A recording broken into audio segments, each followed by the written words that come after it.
ଗୋଟିଏ ଦିନ ମିଟୁ ଖାଦ୍ୟ ଖୋଜି ଖୋଜି ଜଙ୍ଗଲର ଶେଷ ଆଡ଼କୁ ଯାଇଥିଲା। ବାଟରେ ସେ ଗୋଟିଏ ପୁରୁଣା ଭଙ୍ଗା ଘର ଦେଖିଲା। ଆରେ, ଏ ଘରକୁ ତ ମୁଁ ଆଗରୁ କେବେ ବି ଦେଖିନି। ଏଠି କିଏ ରହୁଥିବ? ଯାଉଛି ଭିତରକୁ ଯାଇ ଦେଖିବି। ଏହା କହି ସେ ଘର ଭିତରକୁ ଗଲା। ଘର ଭିତରେ ସବୁଆଡ଼େ ବହୁତ ଧୂଳି ଆଉ ବୁଢ଼ିଆଣୀ ଜାଲ ହେଇଥିଲା। କିଏ ଅଛ? ଏଠି କିଏ ଅଛ କି? ଏଠି କିଏ ରହୁଛ କି? କିନ୍ତୁ କିଛି ବି ଉତ୍ତର ଆସିଲା ନାହିଁ। ସେତିକି ବେଳେ ତାର ନଜର ତଳେ ପଡ଼ିଥିବା ଗୋଟେ ପୁରୁଣା ଲକେଟ ଉପରେ ପଡ଼ିଲା। ସେ ତାକୁ ହାତକୁ ନେଇ ଦେଖିଲା। ଆରେ, ଏଇଟା ତ ବହୁତ ପୁରୁଣା ଲକେଟ ଭଳି ଲାଗୁଛି। ସେତିକି ବେଳେ ଜୋରେ ଜୋରେ ଥଣ୍ଡା ପବନ ହେବାକୁ ଲାଗିଲା। ସେ ସେହି ଲକେଟକୁ ପକେଟରେ ରଖି ଘରକୁ ଯିବାକୁ ଲାଗିଲା।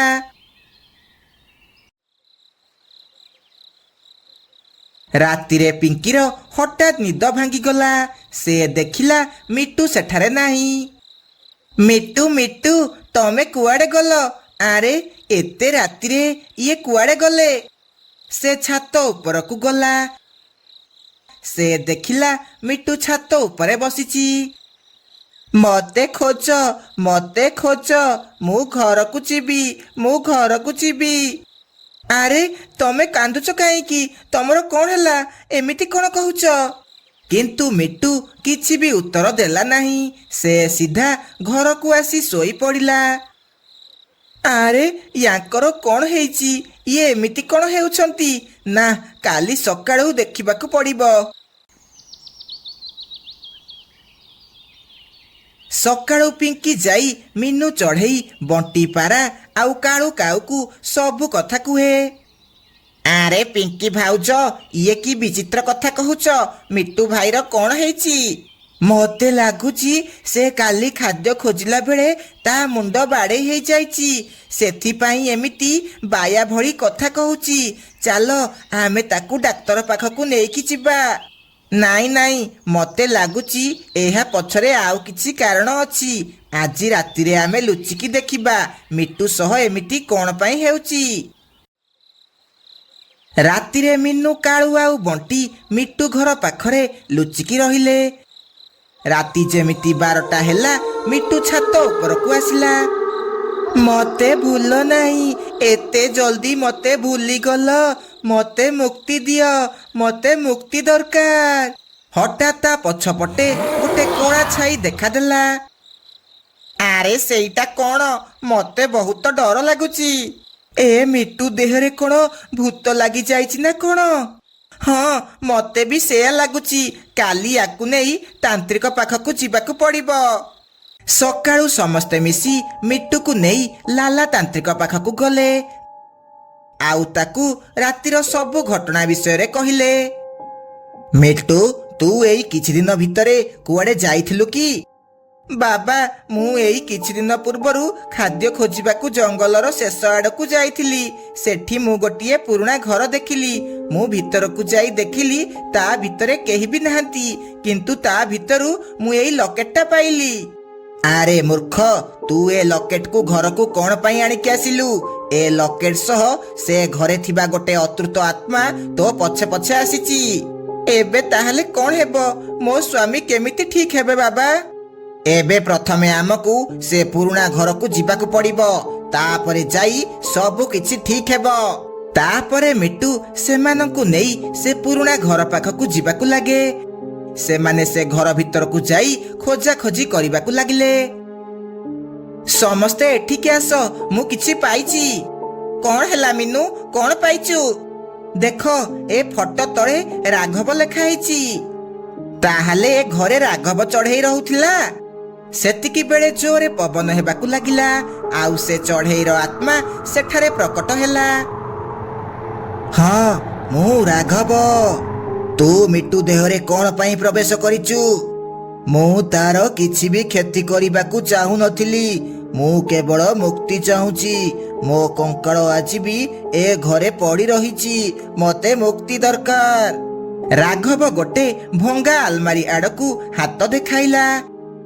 ସମସ୍ତେ ସେଠାରେ ଯାଇ ଦେଖିଲେ ସେଠି ଗୋଟେ କଙ୍କାଳ ପଡ଼ିଥିଲା। କିଛି ବର୍ଷ ପୂର୍ବେ ଝଡ଼ ବର୍ଷା ହେବାରୁ ମୁଁ ହେଇ ଆଲମାରି ତଳେ ଚାପି ହେଇ ମରି ଯାଇଥିଲି। ସେହି ଦିନଠୁ ମୋ ଆତ୍ମା ଶାନ୍ତି ପାଇନି। ସେଥିପାଇଁ ମୁଁ ମିଟୁ ଦେହରେ ପ୍ରବେଶ କଲି। ତୁ ଠିକ କରିଛୁ, ନହେଲେ ତୁ ଏମିତି ଏହି ଘରେ ଅତୃପ୍ତ ଆତ୍ମା ହେଇ ବହୁତ ବର୍ଷ ଯାଏ ବୁଲିଥାନ୍ତୁ। ଏବେ ଆମେ ତୋର ଆତ୍ମାକୁ ଶାନ୍ତି ଦବୁ। ତାପରେ ସେମାନେ ଭଲ ଭାବରେ ପୂଜା ପାଠ କରି ରାଘବର ଅନ୍ତିମ ସଂସ୍କାର କରନ୍ତି। ରାଘବର ଆତ୍ମା ଗୋଟେ ଲାଇଟ୍ ହେଇ ଉପରକୁ ଚାଲିଯାଏ। ଏମିତି ତା ଆତ୍ମାକୁ ଶାନ୍ତି ମିଳେ। ପୁଣି ଥରେ ସବୁ କିଛି ଠିକ ହେଇଯାଏ। ଆଜି ପକ୍ଷୀପୁର ଜଙ୍ଗଲରେ ରଜ ପର୍ବ ପାଳନ ହେଉଥିଲା। ସବୁଆଡ଼େ ଫୁଲରେ ସଜା ହେଇଥିଲା। ଆଉ ଚାରିଆଡ଼େ ପୋଡ଼ ପିଠାର ସୁଗନ୍ଧ ବାସୁଥିଲା। ପିଲାମାନେ ହସି ହସି ଦୋଳି ଖେଳୁଥିଲେ। ବା, ଏ ବାଜି ରଜରେ ଜଙ୍ଗଲ କେତେ ସୁନ୍ଦର ସଜା ହେଇଛି। ମତେ ବହୁତ ଭଲ ଲାଗୁଛି। ଗୁଡି, ମୁଁ ଆଜି ଦିନସାରା ଦୋଳି ଖେଳିବି। ମୁଁ ତମ ଭଳି ବସିକି ଖେଳିବିନି, ମୁଁ ଠିଆ ହେଇକି ଖେଳିବି। ଏହା ଶୁଣି ସମସ୍ତେ ହସିବାକୁ ଲାଗିଲେ। ଆଉ ଖୁସିରେ ଦୋଳି ଖେଳିବାକୁ ଲାଗିଲେ। ଗାଁଠୁ କିଛି ଦୂରରେ ଗୋଟେ ବଡ଼ ବର ଗଛ ଥିଲା। ସେ ଗଛରେ ଗୋଟେ ପୁରୁଣା ଦୋଳି ବନ୍ଧା ହେଇଥିଲା। କିନ୍ତୁ କେହି ବି ସେ ଦୋଳି ପାଖକୁ ଯାଉନଥିଲେ। ଜେଜେବାପା, ସେ ଯୋଉ ବଡ଼ ବରଗଛରେ ଦୋଳି ବନ୍ଧା ହେଇଛି ସେଠି କାହିଁକି କେହି ଦୋଳି ଖେଳୁନାହାନ୍ତି? ଆଲୋ ଝିଅ, ସେଇଟା କୋଉ ସାଧାରଣ ଦୋଳି ନୁହଁ। ସେ ଦୋଳିରେ ଗୋଟେ ଆତ୍ମା ରହୁଛି। ସେଥିପାଇଁ କେହି ବି ସେଠାକୁ ଯାଉନାହାନ୍ତି। ସୂର୍ଯ୍ୟ ଅସ୍ତ ହେଲା ପରେ ସେ ଦୋଳି ଆପେ ଆପେ ଝୁଲିବାକୁ ଲାଗେ। ଜେଜେ, ତମେ ମିଛ କହୁଛ ନା ଆମକୁ ଡରେଇବା ପାଇଁ? ନାଇଲୋ ଝିଅ, ସତରେ ସେ ଦୋଳିରେ ଗୋଟେ ଚଢ଼େଇର ଆତ୍ମା ରହୁଛି। ସେଥିପାଇଁ ତୁ କେବେ ବି ସେ ଦୋଳି ପାଖକୁ ଯିବୁନି। ଏହା ଶୁଣି ସମସ୍ତେ ଭୟରେ ଚୁପ୍ ହେଇଗଲେ। ବୁଢ଼ା ପେଚା ଘରକୁ ଚାଲିଗଲା। ସେମାନଙ୍କ ଭିତରେ ମାନୁ ବହୁତ ସାହସୀ ଥିଲା। ଆରେ ସାଙ୍ଗମାନେ, ଏସବୁ ମିଛ କଥା। ମୁଁ ଏସବୁ କଥାରେ ବିଶ୍ୱାସ କରେନି। ଆଜି ରାତିରେ ମୁଁ ସେ ଦୋଳିରେ ବସି ଖେଳିବି। ଦେଖିବା କୋଉ ଭୂତ ଆସୁଛି। ନାଇଁ ମାନୁ, ତୁ ସେଠିକି ଯିବୁନି। ମତେ ବହୁତ ଡର ଲାଗୁଛି। ଆଲୋ ଡରକୁରି, ତୁ କାହିଁ ଏତେ ଡରୁଛୁ? ଆଜି ରାତିରେ ମୁଁ ସମସ୍ତଙ୍କୁ ଦେଖେଇ ଦେବି ସେ ଦୋଳିରେ କୋଉ ଭୂତ ଫୁତ କିଛି ବି ନାହିଁ। ଆରେ ନାଇଁ ମାନୁ, ତୁ ସେଠାକୁ ଯାନି। ଯଦି କିଛି ଅସୁବିଧା ହେବ। ହଁ ମାନୁ, ଟିକି ଠିକ କହୁଛି। ଆମକୁ ବଡ଼ମାନଙ୍କ କଥା ମାନିବା କଥା। ଆରେ ତମେ ମାନେ ବ୍ୟସ୍ତ ହୁଅନି, ମୋର କିଛି ବି ହେବନି। ରାତି ହେଲା। ଆକାଶରେ କଳା ମେଘ ଭାସୁଥିଲା।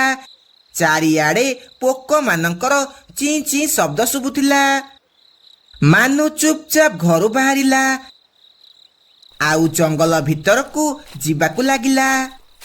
କିଛି ସମୟ ପରେ ସେ ସେହି ଦୋଳି ପାଖରେ ପହଞ୍ଚିଗଲା। ସେଠି ଥଣ୍ଡା ଥଣ୍ଡା ପବନ ବହୁଥିଲା। ଆରେ, ଏଠି ତ କେହି ବି ନାହାନ୍ତି। ଏମାନେ ସବୁ ବେକାରଟାରେ ଖାଲି ଗପ କହୁଛନ୍ତି। ସେ ଏତିକି କହିଛି, ହଠାତ୍ ସେ ଦୋଳି ଆପେ ଆପେ ଝୁଲିବାକୁ ଲାଗିଲା। କିଏ କିଏ ଏଠି ଅଛ? କିଏ ଦୋଳି ଖେଳୁଛ? ସେତିକି ବେଳେ ସେହି ଦୋଳି ଉପରେ କେହି ଜଣେ ବସିଥିବାର ଦେଖାଗଲା। ତାର ଲମ୍ବା ଲମ୍ବା କେଶ ପବନରେ ଉଡୁଥିଲା। ଆଉ ତା ମୁହଁ ବହୁତ ଭୟଙ୍କର ଥିଲା। ତୁ କିଏ? ତୁ କିଏ? ତୁ ମୋ ସହ ଦୋଳି ଖେଳିବାକୁ ଆସିଛୁ କି? ନା, ମୁଁ ତୋ ସହ ଦୋଳି ଖେଳିବିନି। ମୁଁ ଏଠୁ ଯାଉଛି। ଆରେ, ଯାଉଛୁ କୁଆଡେ? ରହ, ମୁଁ ବହୁତ ବର୍ଷ ହେଲା ଏଠି ଅପେକ୍ଷା କରିଛି। କିଏ ମୋ ସହ ଆସି ଦୋଳି ଖେଳୁ, ଆଉ ତୁ ଯିବୁ ହେରି କହୁଛୁ? ସେ ଡାହାଣୀ ଆହୁରି ଜୋରେ ଜୋରେ ଦୋଳି ଖେଳିବାକୁ ଲାଗିଲା। ମତେ ଯିବାକୁ ଦିଅ, ମୁଁ ଆଉ ଏଠାକୁ କେବେ ବି ଆସିବିନି। ଏଠିକି ଯିଏ ଆସିବ ସେ ଆଉ କେବେ ବି ଯାଇପାରିବନି। ମୁଁ ବି ତୋ ଭଳି ରଜରେ ଦୋଳି ଖେଳୁଥିଲି, କିନ୍ତୁ ଦୋଳିର ରଶି ଛିଡ଼ିଗଲା। ଆଉ ମୁଁ ତଳେ ପଡ଼ି ସବୁଦିନ ପାଇଁ ଉପରକୁ ଚାଲିଗଲି। ଏବେ ତତେ ବି ନେଇଯିବି।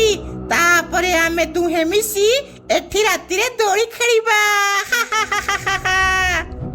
ଏହା ଶୁଣି ମାନୁ ଭୟରେ ଥରିବାକୁ ଲାଗିଲା। ସେତିକି ବେଳେ ଦୂରରୁ ଲଣ୍ଠନ ଆଲୁଅ ଦେଖାଗଲା। ଗାଁର ପକ୍ଷୀମାନେ ମାନୁକୁ ଖୋଜି ଖୋଜି ସେଠାରେ ଆସି ପହଞ୍ଚିଲେ। ମାନୁ, ତୁ ଠିକ ଅଛୁ ନା? ତତେ ମନା କରିଥିଲି ଏଠାକୁ କେବେ ବି ଆସିବୁନି ବୋଲିଟି, ତୁ କାହିଁକି ଆସିଲୁ? ସମସ୍ତେ ପଛକୁ ହଟିଯାଅ। ତମେ ସମସ୍ତେ ଆସିଗଲ ଦୋଳି ଖେଳିବାକୁ। ଆସ ଆସ, ଦୋଳି ଖେଳିବ ଆସ। ଏ ଡାହାଣୀ, ତୁ କଣ ଚାହୁଁଛୁ? କାହିଁକି ଏଠି ରହିକି ସମସ୍ତଙ୍କୁ ହଇରାଣ କରୁଛୁ? ହଁ, ହଇରାଣ କରିବି। ତମେ ମାନେ ମୋର କଣ କରିବ? ଏହା କହି ସେ ଚଢେଇର ଆତ୍ମା ଧୀରେ ଧୀରେ ବଡ ହେବାକୁ ଲାଗିଲା, ଆଉ ସମସ୍ତଙ୍କୁ ମାରିବାକୁ ଗୋଡେଇଲା। ସମସ୍ତେ ଜୋରେ ଜୋରେ ଦୌଡ଼ିବାକୁ ଲାଗିଲେ। ମତେ ଲାଗୁଛି ସେ ଦୋଳିକୁ ଆମକୁ କାଟିବାକୁ ପଡିବ, ଯାହା ଦ୍ୱାରା ଏ ଡାହାଣୀର ଆତ୍ମା ଶେଷ ହେବ। ହଉ ତାହେଲେ ତମେ ତାର ଧ୍ୟାନ ଇଆଡେ ସିଆଡେ କର, ମୁଁ ଯାଇ ଦୋଳି କାଟୁଛି। ଏହା କହି ଜଗୁ ଉଡ଼ିକି ଯାଇ ସେ ଦୋଳିର ରସି କାଟିଦେଲା। ଯେମିତି ସେ ଦୋଳି କାଟିଛି, ସେ ଡାହାଣୀର ଆତ୍ମା ସେଇଠି ଅଦୃଶ୍ୟ ହେଇଗଲା। ଆମକୁ କାଲି ସକାଳେ ସେ ଚଢେଇର ଆତ୍ମାକୁ ଶାନ୍ତି କରିବା ପାଇଁ ଏଠାରେ ପୂଜା କରିବାକୁ ପଡିବ। ତା ପରଦିନ ସେହି ଜାଗାରେ ଗାଁର ପକ୍ଷୀମାନେ ମିଶି ପୂଜା କଲେ। ଏମିତି ସେ ଚଢେଇର ଆତ୍ମାକୁ ଶାନ୍ତି ମିଳିଲା। ଆଉ ସେହି ଦିନଠୁ ସେହି ଜାଗାରେ ଆଉ ସେ ଚଢେଇର ଆତ୍ମା ଦେଖାଗଲା ନାହିଁ।